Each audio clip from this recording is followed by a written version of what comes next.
Hi everyone, in the front of me I've got POCO F5 and let me share with you how to reset camera preferences on this device. So first of all, we have to open the camera app, and here it does not really matter on which mode we will be.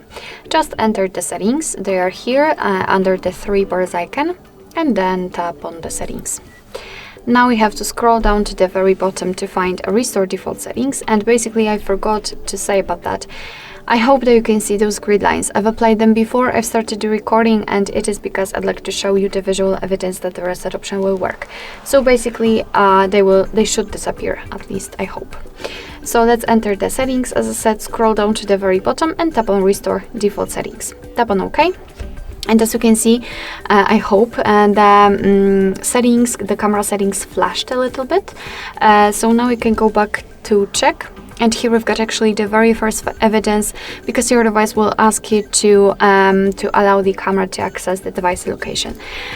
So you're basically allowing or not allowing when you're opening the camera for the very first time. And as you can see, we do not have the grid lines, which simply means that we just successfully reset camera settings. Alright, that will be all. Thank you so much for watching. I hope that this video was helpful, and if it was, please hit the subscribe button and leave the thumbs up.